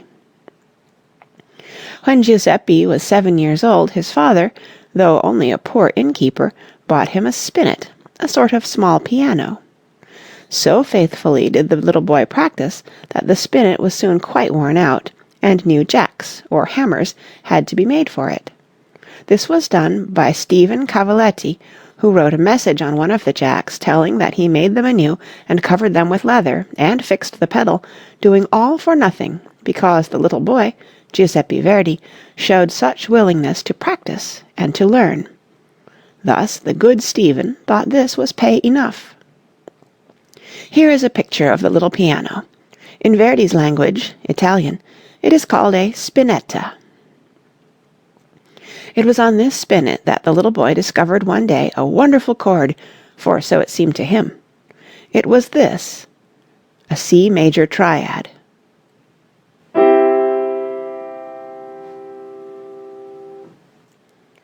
The tones delighted him, and he pressed the keys over and over again to drink them in. But the next day, when he sought again the keys which made the lovely sound, he could not find them. This made him so impatient, and finally so curious, that he began to break the spinet to pieces with a hammer. Fortunately, the noise he made brought his father into the room, and the spinet was saved. When Giuseppe was making his first attempt to find beautiful chords on the spinet, he was, as we have said, 7 years old. That was in 1820. When he was 10 years old, what year was that? Giuseppe became organist at the old church of Roncole. Truly a little boy for so great a position. One day he scratched his name on the woodwork. Here is a picture of the organ. Here is the scratching of his name. And here is the way he wrote his name as a man. And here is a picture of Verdi's signature and a little piece of his music.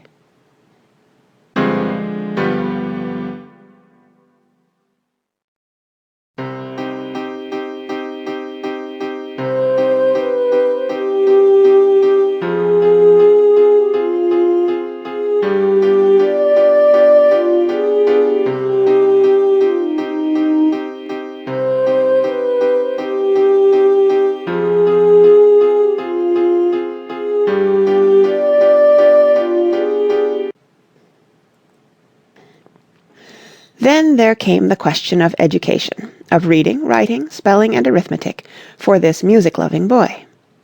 The Verdis wanted Giuseppe to grow up as he should, so it was arranged for him to go to school in the neighbouring town of Busseto. A cobbler lived there, who was a friend of the family, and with him Giuseppe went to live, having board, lodging, and tuition at the school, and all for 6 cents a day. Giuseppe still played the organ at Roncole, going thither afoot every Sunday morning, and back after nightfall. He must have been a weary little boy after the day's music-making at the church. One Sunday night, when it was dark and he was too weary to notice where he was going, he fell into a ditch, from which he was rescued by an old woman who, hearing his call for help, pulled the half-frozen boy out of the water. Our little hero had another talent besides music. He knew how to win the friendship of people. So at Busseto, a man named Barezzi offered to take him into his business. He sold spices, drugs, and perfumes. But besides this, he played the flute in the church. At his house Giuseppe heard lots of good music, for the town orchestra rehearsed there. Here is a picture of Giuseppe's friend. Then Giuseppe made another friend who gave him a wonderful bit of advice. He urged him to become a composer.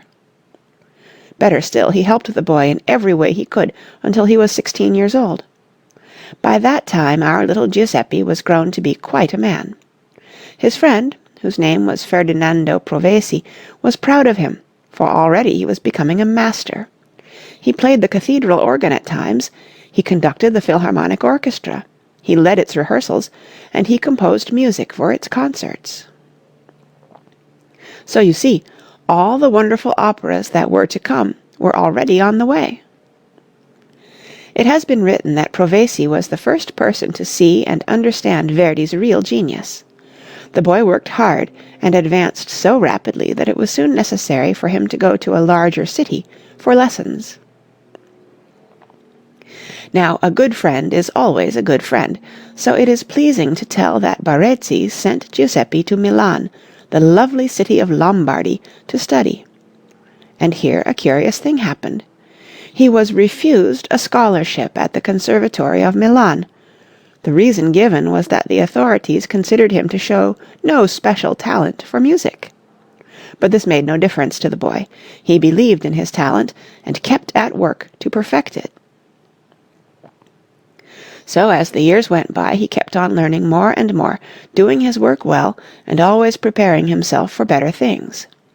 Then one day he was ready to begin to compose the operas that made him famous. Sometime when you read the full list of Verdi's operas, you will learn that he wrote 30. The first was performed in 1839, when he was 26 years old, and the last in 1893, when he was 80. You will not need to remember the titles of them all, but you must know the names of the great ones, for one day you will see and hear them performed. Here are the principal ones: Ernani, La Traviata, Aida, Rigoletto, Sicilian Vespers, Masked Ball, Il Trovatore, Othello, and Falstaff. Do you know that of one of Verdi's operas the scene is laid in our country? The Masked Ball was first entitled Gustavo III, but the authorities would not allow reference to certain political matters in it.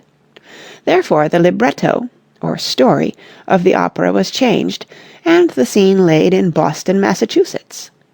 One of the characters was the governor of Boston, a humorous matter to us, for there never was any such official. Another famous opera by Verdi, the scene of which is laid in a foreign country, is Aida. It was written for the Khedive of Egypt, and first performed in Cairo in 1871, when the composer was 58 years old. After Verdi had composed Aida, he wrote no more operas for 16 years. Then, to the great surprise of all the world, he wrote two others, the finest of them all, Othello and Falstaff. Meanwhile he was a farmer. He planted, harvested, helped his tenants, urged them to cultivate the land carefully. He bought all kinds of American farming machinery to show the Italians how to cultivate the ground to best advantage. The great man, who was once a simple little boy, died in 1901 on January 27th, which day is the anniversary of Mozart's birth. All his life long Verdi had succeeded, doing a little more and a little better each year, so that at the end of his life he was able to do a truly wonderful thing, namely, to build a home where musicians, who had not succeeded in life, could find a comfortable abiding place in their old age.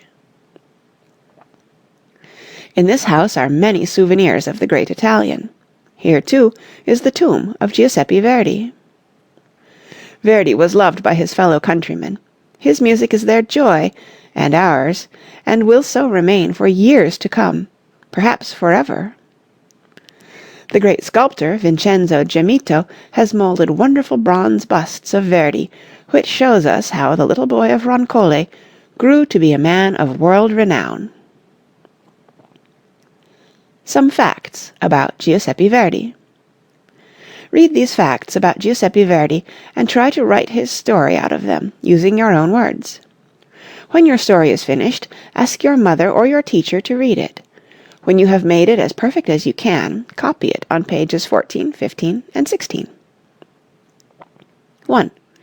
Giuseppe Verdi was born in Roncole, Italy, October 10th, 1813. 2. He began to learn the spinet when he was 7 years old.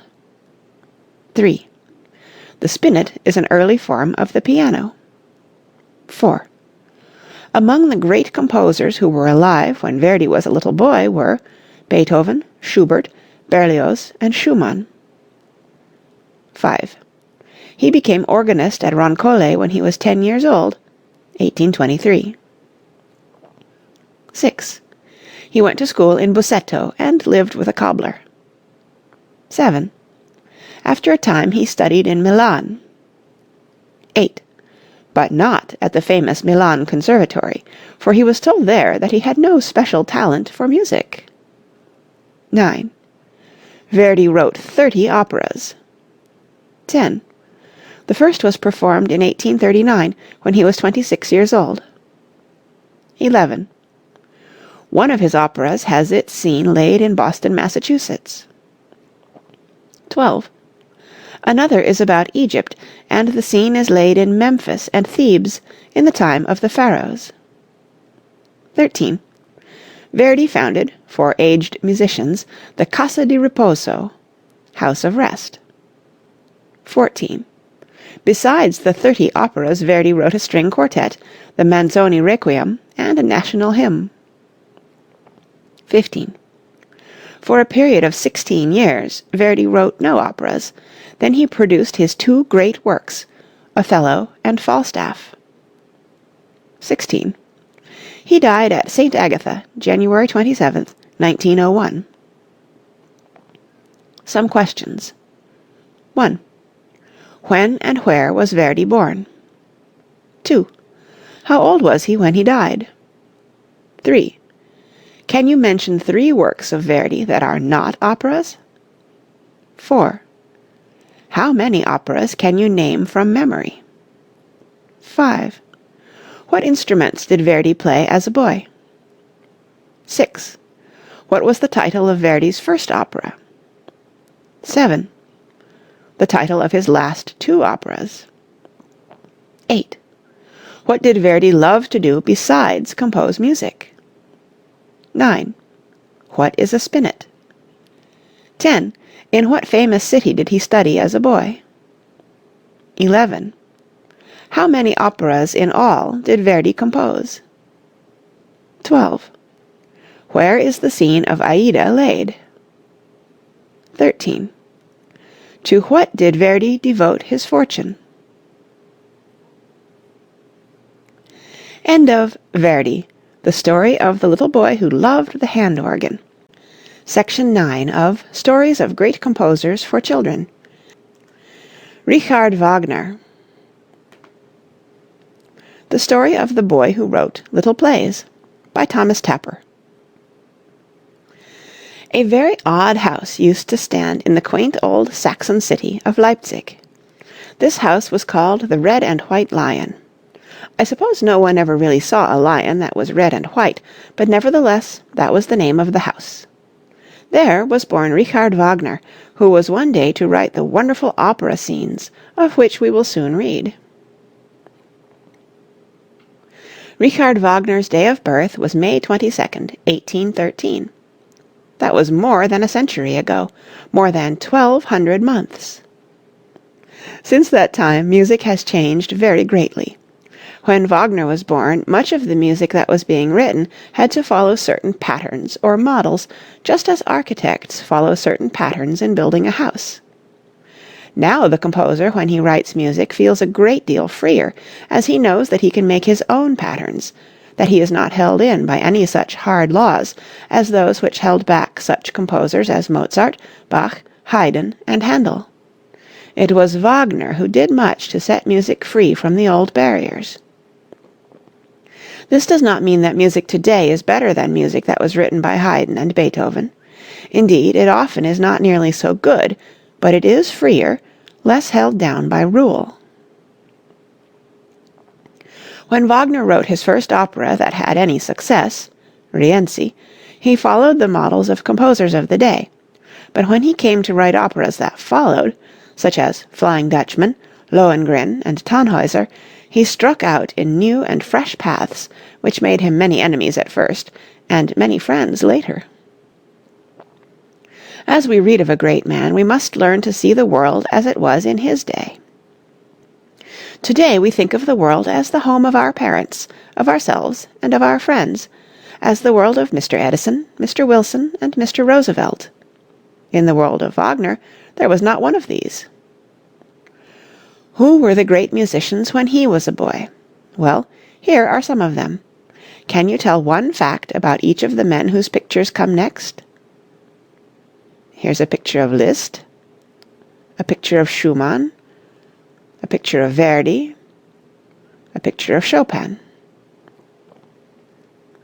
Wagner's father died when he was only 6 months old, and the boy was brought up by his mother and his stepfather, who was very kind to him.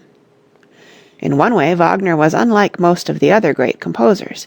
He did not show any talent for music until he was almost a man. All that he thought of was writing plays. When he did study, he was so bright and worked so hard that he learned in less than a year more than many learn in a lifetime. Here is a picture of Wagner's mother, who cared for him so tenderly. When we read the stories of Charles Dickens, we make many friends, and they are among the very best we ever have. There are Little Nell, Paul Dombey, Sam Weller, Oliver Twist, and a host of others. Writers like Dickens bring all sorts of people before us, but few composers can do such a thing. Yet there are some who do this, and one of the greatest is Richard Wagner. In his operas a host of people live, people as real and as interesting as those in the stories of Charles Dickens. There is Walter, who sings the prize song in Die Meistersinger, and Eva, whom he loves. And in the same opera there is Beckmesser, the fussy old schoolmaster kind of a man, and Hans Sachs, the cobbler. There is a lovely scene in the third act of this opera. We see a meadow, light and bright in the sunshine. A glistening river flows quietly through it. Everywhere on the water there are boats. Scattered over the meadow there are tents. Everybody is out for a holiday time. All is lively and full of colour and bright and cheery. Now there pass before us the tradesmen singing in chorus. There are cobblers and carpenters led by the town pipers, and every trade sings its own songs. Then comes the scene in which Walter and Beckmesser sing in contest. Beckmesser begins. He stutters and stammers and struggles through his song, and finally, like a schoolboy who does not know his lesson, he breaks down. Then Walter comes to sing the lovely prize song, a melody that just sings itself into the heart of everyone.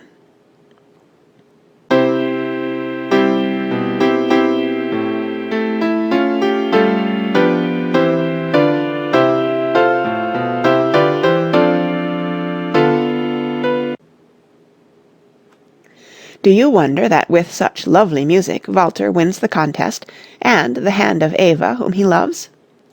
Jolly old Hans Sachs is so happy over it all that he sings a rollicking song, and everybody joins in with him as the curtain goes down. Nor was Wagner satisfied with making characters who were merely people just like ourselves, for Walter and Eva are people of our kind. But there are in the operas by Richard Wagner gods and goddesses, giants and Rhine maidens and Nibelungs. Many of them have strange names. These names are easy to remember because they are strange. Wotan and Donner are gods. Freya and Erda are goddesses. Fafner is a giant. Flosshilde is a Rhine daughter. Mime and Alberich are Nibelungs. Oh, they are wonderful company, these gods and goddesses, and others of the company who tell their story and adventure in the operas of the Nibelungen Ring. Here is Siegfried forging his magic sword, Nothung. Now, as we have said, when we learn of so great a man, we always wonder what sort of a boy he was. Well, when this boy was 9 years old, he went to a classical school. One of his teachers, at least, must have been very fond of him, and he must have been fond of his teacher, for when Richard Wagner was only 13 years old, he translated from Greek into German 12 books of the Odyssey for this teacher. "I intend to become a poet," he used to say. He read Romeo and Juliet in English. Then he wrote a play in which were Hamlet and King Lear. And there were 42 other characters. All of these died or were killed in the 4th act, and were brought back as ghosts in the 5th. He played the piano too, and seems to have been quite as busy a boy as he was a man.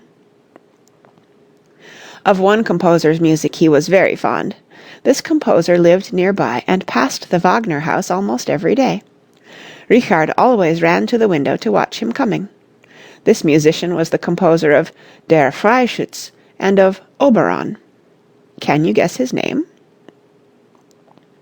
This composer's father was also a musician as well as a military man. And here is a picture of the composer Weber. Children will be glad to know that Wagner was very fond of animals. Here he is with a picture of one of his dogs. His favorite dogs are buried in the garden of his home at Bayreuth, where Wagner is also buried. Wagner called his home at Bayreuth Wahnfried, which really means fancy-free. It is beautifully located in the heart of the old town. Later on, the boy read about the contest of Die Meistersinger. He was then 16, and he read, too, a poem called Tannhäuser. He kept these stories in mind until he became a man, and then he wrote an opera about each. Thus we see that we carry childhood thoughts into manhood. Here is a list of the operas by Richard Wagner, with their names pronounced. The Fairies, 1833. Das Liebesverbot, 1836. Rienzi, 1842. The Flying Dutchman, 1842. Tannhäuser, 1845. Lohengrin, 1847. Das Rheingold, 1869. Die Walküre, 1870. Siegfried, 1869. Tristan and Isolde, 1865. Die Meistersinger, 1867. Die Götterdämmerung, 1876. Parsifal, 1882. Wagner also wrote symphonies and a few works for chorus and orchestra, but he is so much greater as a composer of music dramas that he is known mostly for his works for the stage. Some facts about Richard Wagner. Read these facts about Richard Wagner and try to write his story out of them, using your own words. When your story is finished, ask your mother or your teacher to read it. When you have made it, copy it on pages 14, 15, and 16. 1. Richard Wagner wrote operas. 2. He was born May 22nd, 1813. 3. How long did Wagner study music? 4. His operas, like the novels of Charles Dickens, are full of wonderful characters. 5. Besides people of everyday kind, there are gods and goddesses, and giants, and other strange beings in his operas. 6. As a boy, Richard Wagner went to a classical school. 7. He was always fond of music. 8. He could translate Greek when he was only 13 years old. 9. Even as a little boy he said, "I intend to become a poet." 10. He wrote plays, and he read the plays of Shakespeare in English. 11. As a boy he studied the piano and was fond of the music of von Weber. 12. Among the books that Richard Wagner read as a boy were the story of Die Meistersinger and the story of Tannhäuser. 13. He always kept these stories in mind. 14. When he became a composer, he wrote an opera upon each of these stories. 15.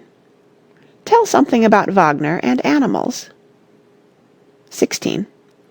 Richard Wagner died at Venice on February 13th, 1883. Some questions. 1. What kind of music did Richard Wagner compose? 2. When was he born?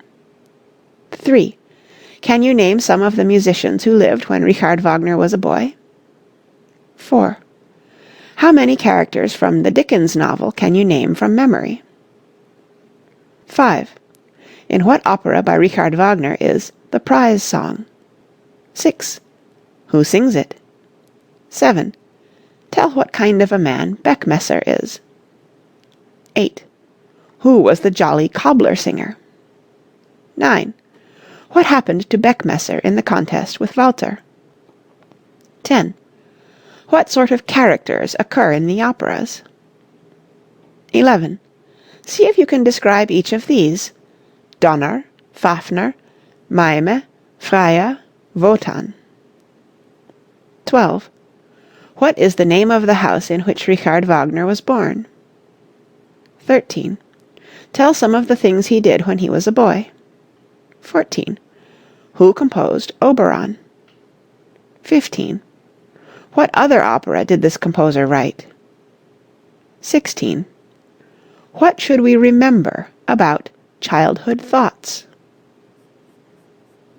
End of Richard Wagner, the story of the boy who wrote little plays. Section 10 of Stories of Great Composers for Children. Edvard Grieg, the story of the boy who made music in the land of the midnight sun, by Thomas Tapper. This is the picture of a boy who was born in the north of the world. He loved his mother country and the music which the people sang. But he had music all his own that sang and sang in his heart. It was happy music, and sad, solemn, and joyous. You will hear it some day and love it all. Even when this little boy was in the primary school, the music knocked at his heart's door, as if it would say, "Let me out into the world so that people may hear me." When he was 12 years old, he started out one morning as usual, but instead of taking his school books, he took with him his music-writing book, which contained what he termed Variation on a German Melody, Opus 1.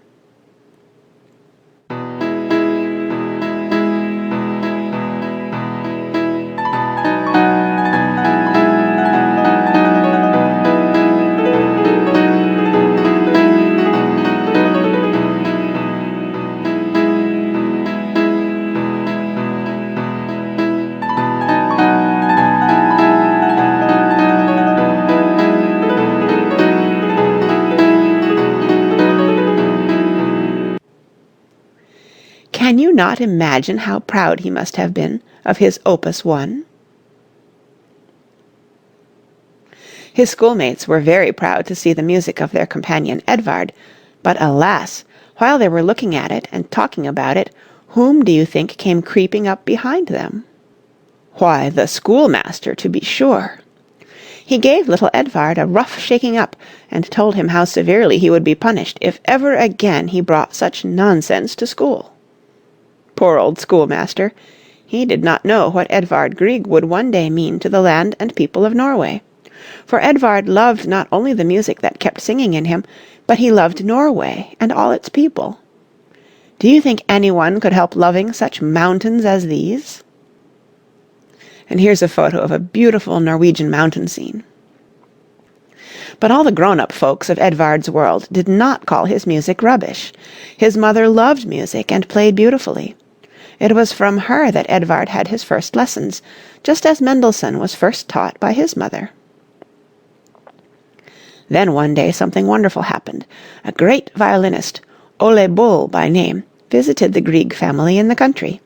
He was so kind to the little composer that the boy just loved him. Ole Bull had travelled the world over playing the violin. He looked over Edvard's compositions and made the boy play them to him. You can see him nodding his head in pleasure as he listens. His fine eyes are lighted up. He tells the boy composer that his music is quite good, but that there is a lot for him to learn yet, so he must study earnestly and make many sacrifices. Then Ole Bull sits down and talks with Father and Mother Grieg. It is a serious talk, as one can see. Finally, when the talk is finished, Ole Bull takes the wondering boy by the hand and says to him, "You are going to Leipzig to study and become a fine musician."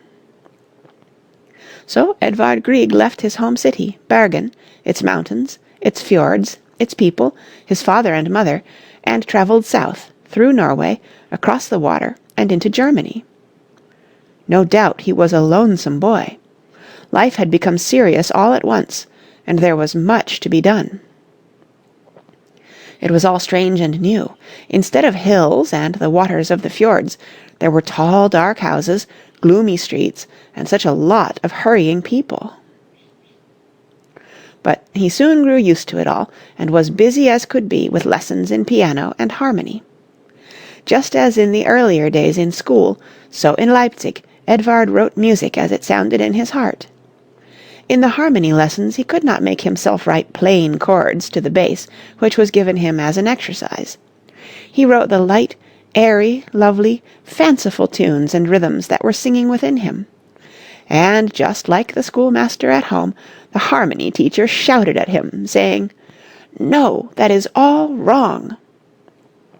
His harmony teacher was E.F. Richter. But you remember that Ole Bull understood the boy's music, while here in Leipzig there were many who understood it too. Bit by bit Edvard made friends who loved to listen to his pieces. One of them was Niels Gade, a fine musician in Denmark, who was a friend of Schumann's, who, one time, wrote a northern song on the letters on Gade's name. It begins like this.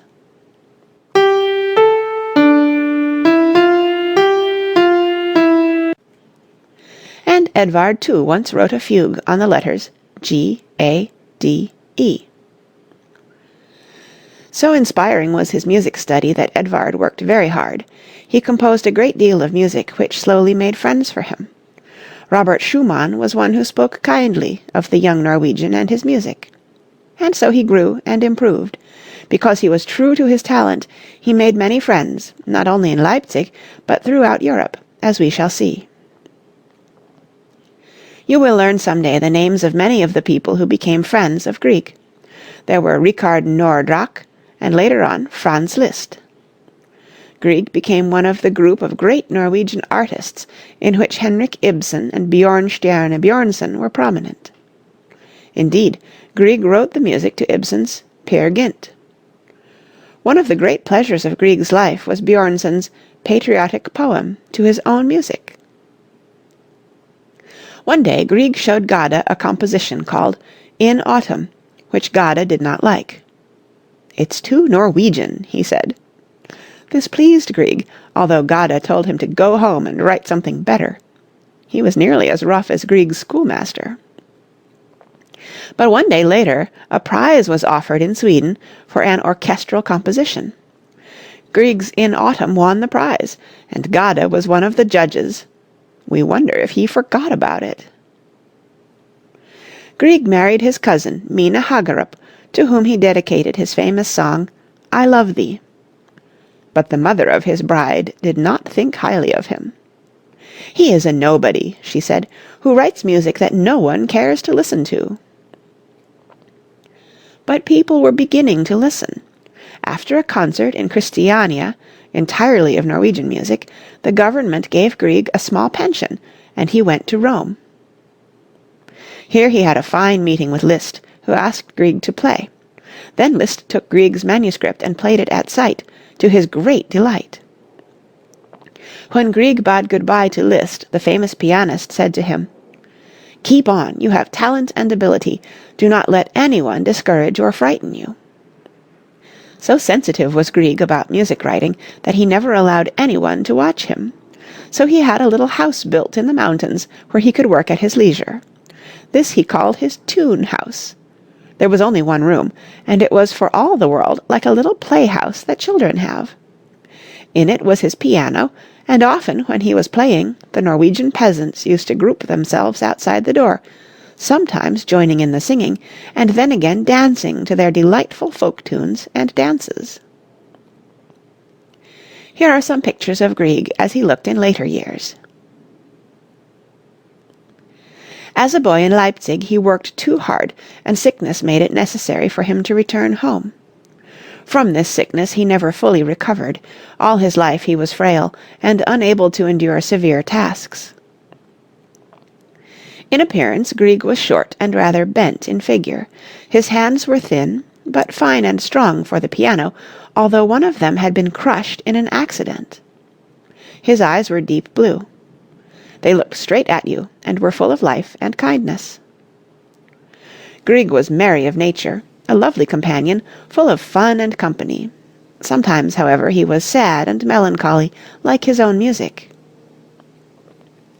Some day you will learn the names of many of his compositions, and among them you will love such pieces as The Birds, In Springtime, Arietta, the Peer Gynt music, the Piano Sonata, the Piano and Violin Sonata, and lots of lively Norwegian dances and tunes. Indeed, he has composed many compositions which you will number among your favorite pieces. Three great names stand out more than all others in the musical history of Scandinavia. You have learned two, Edvard Grieg and Ole Bull. The other is Jenny Lind, known as the Swedish Nightingale, who was loved not only for her wonderful voice, but for her kindness and noble nature.